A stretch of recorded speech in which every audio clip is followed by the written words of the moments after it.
What survives when the weapon is gone? Not the fire itself, not the poison, not the breath of smoke drifting over a wall at dusk. What remains are fragments, a bronze point lifted from the earth, a line in a historian's account, a law written in fear, a wound in bone, and behind those fragments, something more enduring than metal or flame, the uneasy record of human imagination turned toward conflict. History often remembers war through its empires and victories, through kings, banners, and ruined cities. But another history moves quietly underneath. It lives in the moment when someone studies a plant root, a mineral, a pressure of air, a new shape of blade, and wonders not only what it is, but what it can do in human hands. In every age, ingenuity has carried a double meaning. It builds bridges and instruments. It also refines ways to wound from farther away, more efficiently, more invisibly, with less warning and greater consequence. This is not simply a story about ancient violence. It is a story about thresholds. The moment a simple arrow becomes something far worse because of what coats its tip. The moment fire is no longer an element to fear, but a force to direct. The moment air itself becomes part of the battlefield. Again and again, civilizations arrived at the same troubling edge. Just because something could be turned into a weapon, did that mean it should be? Across the ancient world, people did not always agree. Some condemned certain methods as dishonorable. Some tried to ban them. Others preserved their secrets as precious advantages. Yet even those attempts to restrain violence tell us something profound. Long before modern treaties and legal codes, human beings had already begun to sense that there were forms of warfare that left a different kind of stain.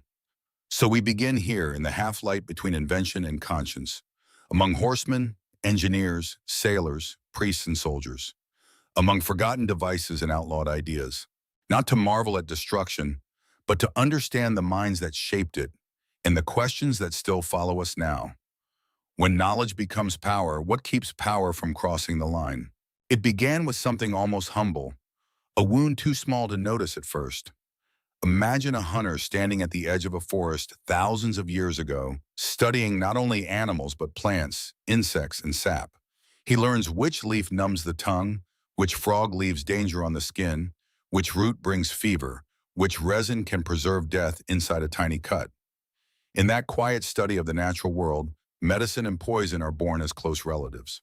The same knowledge that heals can also be sharpened into intent. Across the ancient world, poisoned arrows appeared in different forms, shaped by different landscapes. In some places, toxins came from plants. In others, from snakes or decaying substances carefully prepared for battle. The method was simple, but its meaning was not. A bow was already a weapon of distance. Poison transformed distance into uncertainty. A soldier might survive the strike itself and still collapse hours later, confused by a death he could neither see nor stop. Ancient writers often describe such weapons with a mixture of fascination and disgust. They were effective, but they also seemed to violate an older idea of combat, that a wound should at least be honest about what it is. Poison turned injury into a hidden process. It made time part of the attack. The arrow entered the body in one moment, but the full harm arrived later, unfolding in blood and breath, beyond the reach of courage or skill. And yet, the appeal is easy to understand. For smaller armies, hunters, border fighters, and peoples resisting stronger powers, poison could level the field. It offered leverage where brute force failed. It made knowledge itself into a weapon, allowing the forest, the swamp, the mountain, and all their secret chemistries to join the battle. That may be why poisoned arrows linger in memory as more than military tools. They reveal a turning point in human thought. Violence was no longer only about strength or steel. It became about systems hidden inside nature, about invisible consequences set in motion with a single gesture. And once humanity learned that the deadliest part of a weapon could be the part no one sees, the future of war changed with it. What if the most dangerous weapon in the ancient world was not made of iron, but of breath? Long before chemistry became a science, people understood that air could carry harm. Smoke from certain minerals choked the lungs. Burning pitch clouded vision and stirred panic. Vapors rising from caves and volcanic ground were treated with fear, sometimes even with reverence, as if the earth itself could exhale warning. In war, that observation led to a troubling idea. If wind could spread fear and weakness, then perhaps the atmosphere could be made to fight. Accounts from the ancient Mediterranean and Near East suggest that early forms of toxic warfare were less precise than later generations would imagine, but no less unsettling. Sulfur, bitumen, lime, and other substances could be burned, heated, or hurled into enclosed spaces. In tunnels beneath siege walls, where soldiers clawed through darkness toward each other, smoke became a weapon uniquely suited to terror. One could survive a sword by skill or luck. Smoke offered no such bargain. It entered the body without permission and turned the lungs into a battlefield. There is something especially intimate about this kind of violence. To poison the air is to reach inside another person without touching them. It ignores armor. It slips past the shield. It transforms the most ordinary act, breathing, into a source of dread. That may be why descriptions of ancient gas and smoke attacks carry a different emotional tone from ordinary battle scenes. They feel less like combat and more like an intrusion into the basic conditions of life. And yet, as with so many ancient weapons, necessity likely drove invention. In siege warfare, where walls could hold armies in place for months, commanders searched for any advantage that might break stalemate. Fire, smoke, heat, suffocation. These were tools of impatience, but also of ingenuity. They emerged where open battle had failed and where survival began to reward those willing to alter the environment itself. This is the deeper meaning of those early toxic clouds. They remind us that warfare was never only about striking the body, it was also about mastering space, fear, and the unseen. And once people learned that even the air could be manipulated against an enemy, the line between nature and weapon grew thinner than ever before. It started with a wall and the old human question that every wall invites: how do you get past it? Siege warfare changed the moral temperature of the ancient world. In open battle, combat still carried traces of ritual and visibility. Men faced one another in the light, under banners, within sight of their own fear. But once cities rose behind stone and timber, war became patient, mechanical, and inventive. It turned into a contest not only of courage, but of engineering. And among the most unsettling answers to fortified defenses was the tunnel dug silently beneath them. To dig under a city was to attack it from below, from the realm of roots, darkness, and pressure. Sappers worked in cramped passages where sound mattered as much as strength. They listened for the scrape of enemy tools through layers of earth. They propped up the ceiling with timber, advanced inch by inch, and understood that a single collapse could bury everyone before the battle above even noticed. Then, if the tunnel reached its mark, supports could be burned, weakening the ground until towers cracked and walls folded under their own weight. But the underground war did not remain purely mechanical. In some accounts, attackers filled tunnels with smoke, heat, or choking fumes to drive out defenders or kill them where they stood. This made the mine more than a tool of collapse. It became a hidden chamber of suffocation, a place where battle happened without spectacle, where victory depended on who could better endure darkness and poisoned air. The ancient battlefield, once defined by open space, had moved beneath the earth itself. There is something deeply symbolic in that descent. A siege tunnel represents the moment war becomes less about confrontation and more about penetration, patience, and hidden force. It turns architecture against itself. It says that no surface, however strong, is truly secure if the ground below can be rewritten. And perhaps that is why these buried weapons still resonate. They remind us that human conflict rarely stops at the visible boundary. When blocked by stone, people learn to think like water, like roots, like pressure, seeking weakness. The wall stands as a promise of safety. The tunnel answers with a darker truth. What protects us above may already be failing underneath. What if fire could cling to water, to wood, to the side of a ship, and keep burning as if it had a will of its own? In the ancient imagination, fire was never just a tool. It was sacred, feared, domestic, destructive. It warmed homes and erased cities. But at sea, where wind carried flames unpredictably and water promised escape, fire seemed to obey natural limits. Then came the terrifying discovery that those limits could be bent.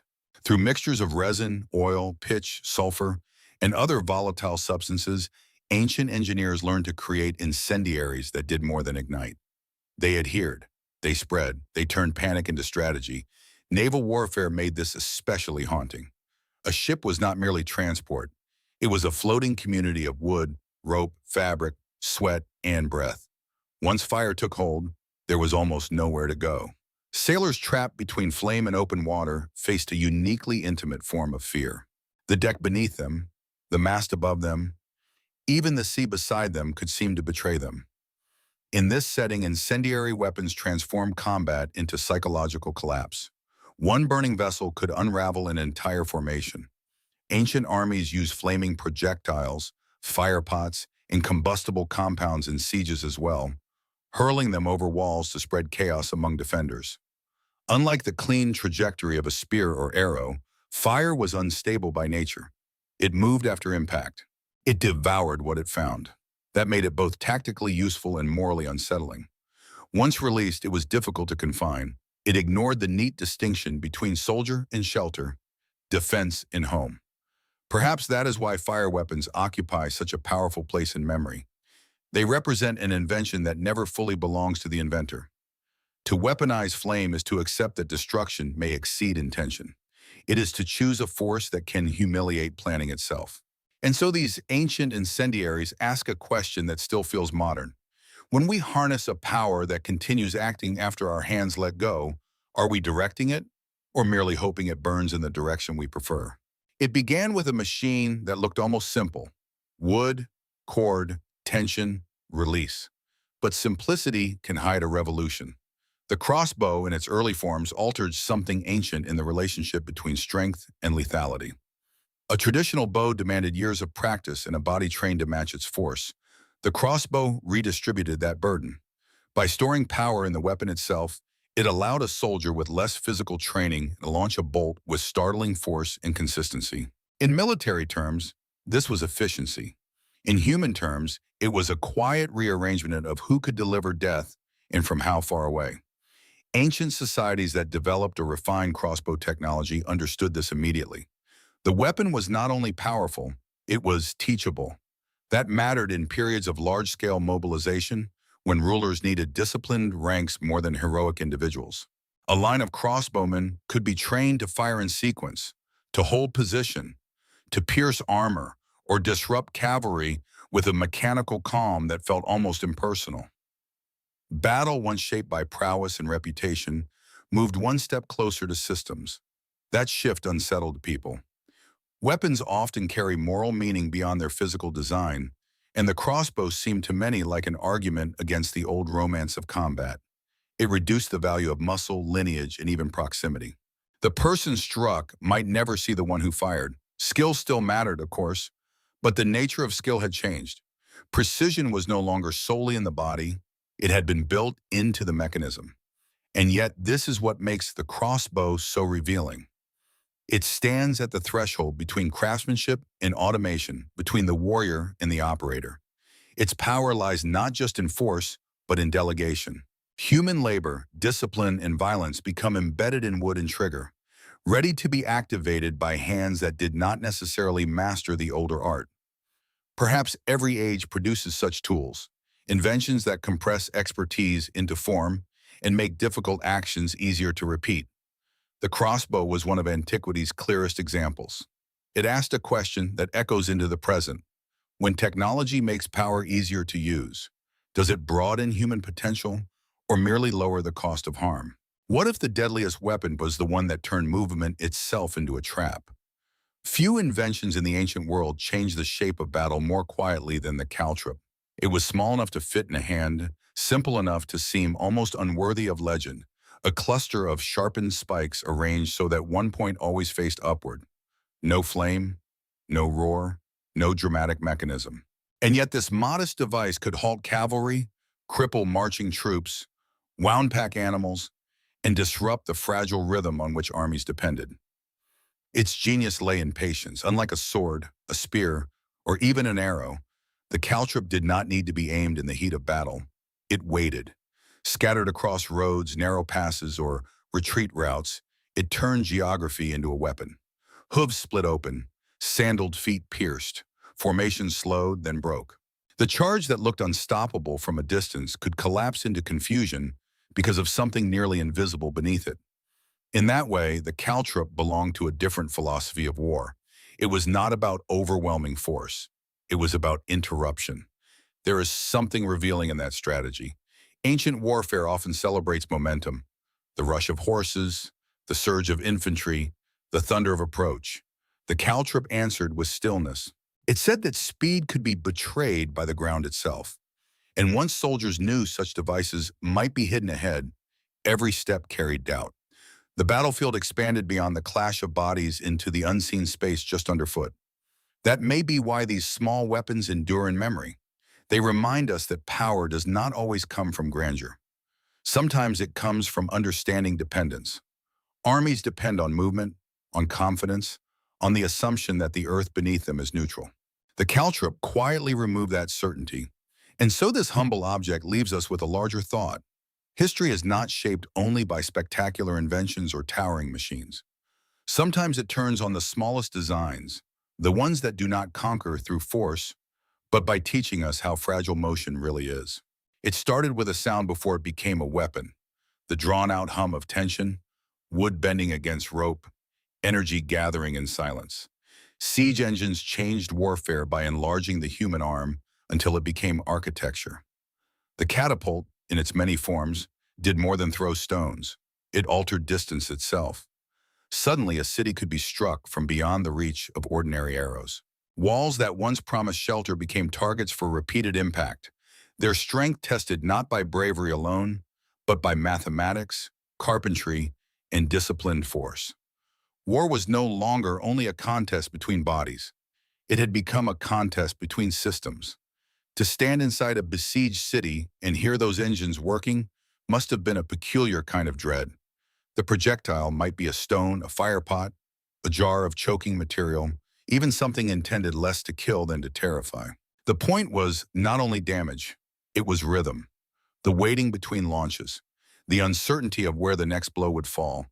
A catapult turned time into part of the assault, teaching defenders that destruction could arrive again and again with mechanical patience. There is an emotional difference between being attacked by a soldier and being targeted by a machine. A soldier carries anger, fear, hesitation. A machine repeats. It does not tire. It does not pity. In antiquity, that repetition must have felt almost unnatural, as if intelligence had been transferred into timber frames and twisted cord. The battlefield began to echo with a new kind of power, stored, calculated, and released on command. And yet siege engines were also monuments to collaboration. They required engineers, laborers, materials, planning, transport. Entire communities of effort stood behind each launch. In that sense, the catapult reveals something uncomfortable about civilization itself. The more organized a society becomes, the greater its ability to create not only beauty and law, but coordinated destruction. Perhaps that is why the catapult remains such a haunting symbol. It marks the moment when invention scales violence beyond the individual, when the mind extends harm through mechanism and design. And once that threshold is crossed, a troubling question follows. If intelligence can magnify destruction so effectively, what must wisdom do to keep pace? What if the most frightening weapon was not designed to destroy the body first, but the mind? In the ancient world, warfare was never purely physical. Before armies collided, they measured one another through noise, symbols, ritual, and rumor. Standards rose above the dust. Drums and horns rolled across open ground. Armor flashed in the sun like an argument already half won. Among the more unsettling tools of that psychological theater were weapons and machines built not only to strike, but to magnify fear. Towering siege towers, battering rams armored like beasts, chariots fitted for shock, and devices meant to sound larger, stranger, and less human than the men who guided them. Some of these inventions carried blades or crushing force. Others carried a message. A ram moving steadily toward a gate was not just timber and iron, it was a visible countdown. A siege tower higher than the wall announced that height itself had changed sides. Scythed chariots, whether always effective or not, embodied a terrifying idea. Speed armed with fragmentation, Motion turned into a sweeping edge. Their power lay partly in what they did and partly in what people imagined they might do before impact ever came. This is one of the oldest truths of conflict. Human beings do not fight with muscle alone. They fight with anticipation, memory, and dread. Once fear enters a formation, discipline weakens. A gap opens. Ancient commanders understood this deeply. They knew that a weapon which could make the enemy feel small, exposed, or already defeated might achieve more than one that simply killed at close range. That insight remains morally complicated. To terrify is to invade the interior world of another person. It reaches beyond the visible wound into confidence, identity, and the fragile stories people tell themselves about survival. A battlefield shaped by fear becomes harder to measure because the decisive collapse may happen in thought long before it appears in motion. And so these ancient terror weapons leave behind more than technical curiosity. They remind us that every instrument of war acts twice, once on the body and once on the imagination. The deeper question is not whether fear can be weaponized. History has answered that many times. The real question is what happens to a society when it learns just how effective that weapon can be. It began with a blade, but not the kind carried by a single hand. In the ancient world, there were moments when craftsmanship and violence fused so completely that the result felt almost ceremonial.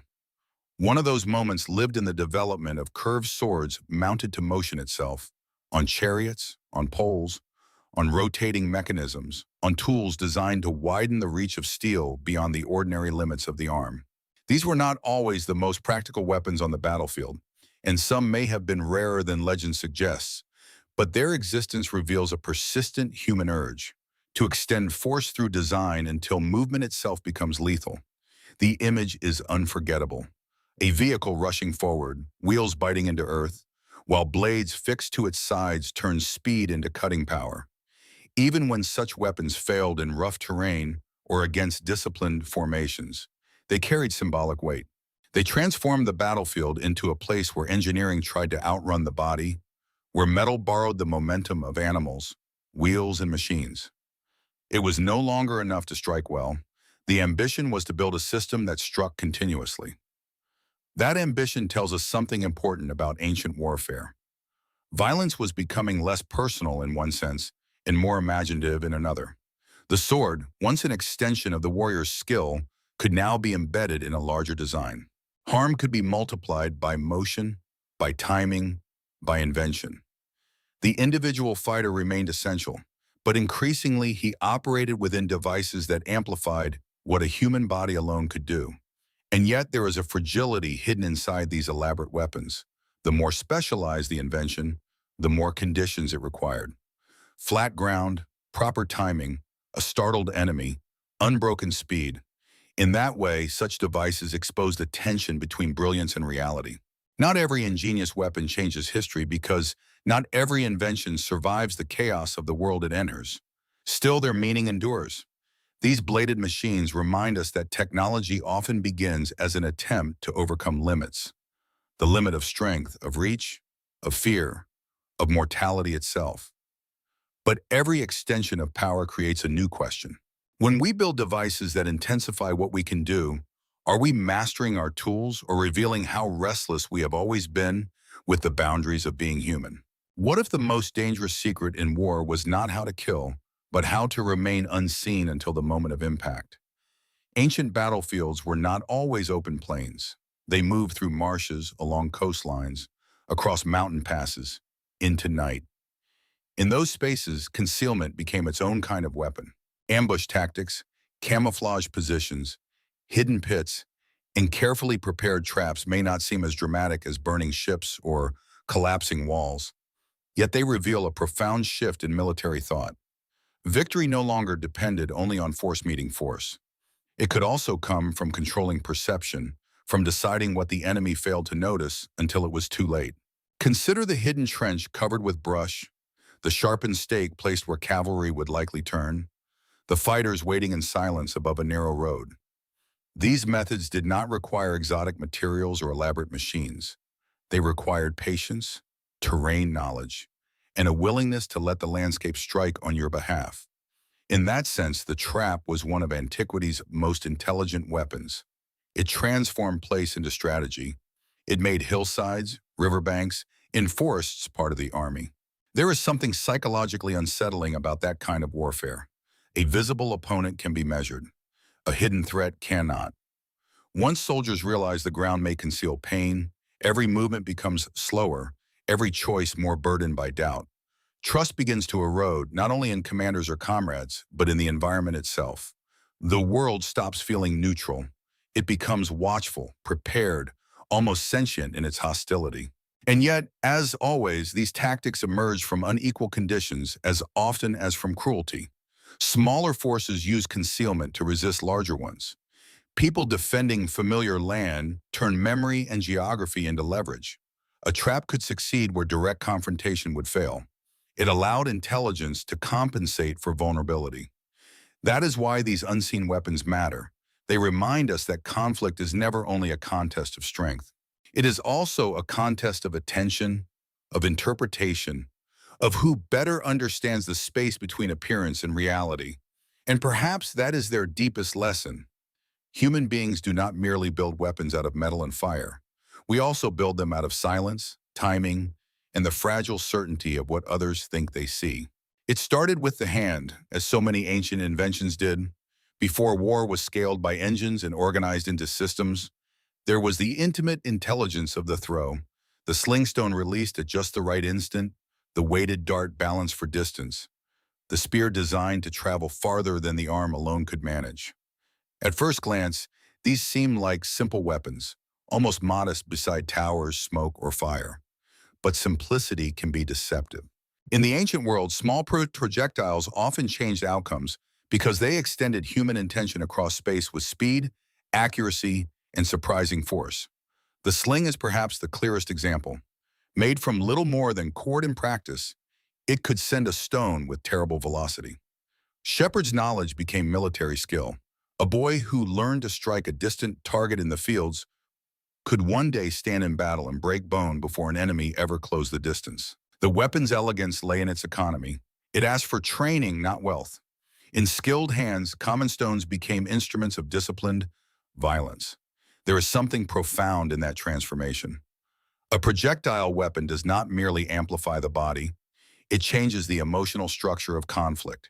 Distance creates asymmetry.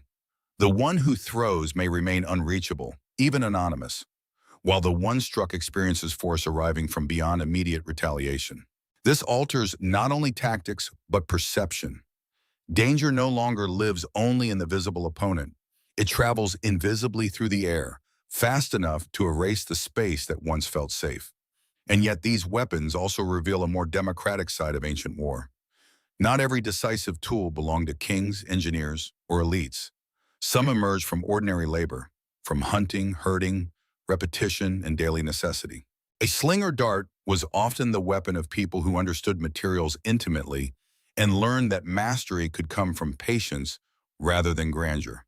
That may be why these humble projectiles deserve a place beside the more famous engines of antiquity.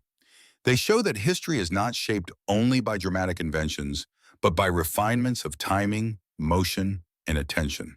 And they leave us with a quiet realization. Sometimes the technologies that endure longest are not the ones that look most powerful, but the ones that make power feel almost natural in the human hand. What do we call a weapon once it has vanished? A rumor, a fragment, a warning carried forward by those who were disturbed enough to remember. By the late chapters of the ancient world, many of these weapons had already begun to drift into that uncertain space between fact and legend. Some were recorded by chroniclers who admired ingenuity but distrusted exaggeration. Others appeared in scattered references, half described in military manuals, legal codes, or stories of sieges retold long after the smoke had cleared. A poison recipe lost, an incendiary mixture imperfectly remembered, a siege method hinted at but never fully explained. History preserved not only the devices, but the fading of the devices. That fading matters. It reminds us that technology is never only a matter of invention. It is also a matter of transmission. Knowledge survives only when communities decide it is worth teaching, copying, protecting, or fearing. Some weapons disappear because better tools replace them. Others vanish because the materials are rare, the methods unstable, or the moral cost too difficult to carry openly. A society may inherit the memory of a weapon while quietly choosing not to preserve its full design. And so the lost weapons of antiquity reveal something larger than military creativity. They show how civilizations edit themselves. They remember achievements selectively. They celebrate architecture, law, literature, astronomy, but the darker forms of intelligence, the ones that turned plants into toxins, tunnels into traps, wind into suffocation, are often left in partial shadow. Not erased entirely, just dimmed, as though memory itself were trying to place a veil over what it cannot completely deny. Yet the veil never fully closes. Archaeologists uncover traces. Texts resurface. A corroded point, a burned layer in a ruined city, a description once dismissed as myth suddenly feels plausible again. The past returns in pieces, and each piece asks us not simply what ancient people built, but what they were willing to imagine in moments of pressure and fear. Perhaps that is the real inheritance of these forgotten weapons. Not the devices themselves, but the recognition that human brilliance has always contained a dangerous flexibility. We can turn almost anything into an instrument. The enduring question is not whether the past was capable of such things. It is whether remembering them makes us wiser about the choices still waiting in our own hands. And so the story returns to where it began, not with the weapon itself, but with the human hand and mind behind it. Across centuries, the ancient world produced tools that pierced more deeply, burned longer, reached farther, hid better, and frightened more effectively than the generations before them might have imagined. Some were ingenious, some were cruel. Many were both. Yet taken together, they form something more than a catalog of violence. They form a record of human problem-solving under pressure, where fear, necessity, ambition, and curiosity became difficult to separate. That is what makes these lost and forbidden weapons worth considering now. They are not simply relics of brutality, they are mirrors. In them, we see a species endlessly inventive, capable of reading the properties of plants, metals, air, motion, and landscape, then folding that knowledge into systems of survival and destruction. The same intelligence that maps the stars or heals the sick can also sharpen an arrow, poison a tunnel, ignite a harbor, or design a machine that multiplies force beyond the body's natural limits. But there is another pattern here, quieter and just as important. Again and again, ancient people seemed to recognize that some thresholds carried a special unease. Certain methods felt too hidden, too indiscriminate, too detached from the older ideals of combat. Even in hard times, there were gestures toward restraint, toward naming some powers as troubling once they crossed from possibility into use. That instinct matters. It suggests that conscience has always tried, however imperfectly, to keep pace with invention. Perhaps that is the real lesson these vanished weapons leave behind. Not that the past was darker than we are, or simpler, or more savage, but that every age inherits the same tension. We learn how the world works, and then we must decide what kind of world we are willing to make with that knowledge. In the end, the most enduring battlefield may not be made of stone or smoke or fire. It may exist within human judgment itself, between what can be done and what should be done, between memory and repetition, between power and wisdom. And if the ancient world still speaks to us through rusted fragments and half-remembered warnings, perhaps it is asking the same question we still struggle to answer now. When knowledge grows, will our humanity grow with it?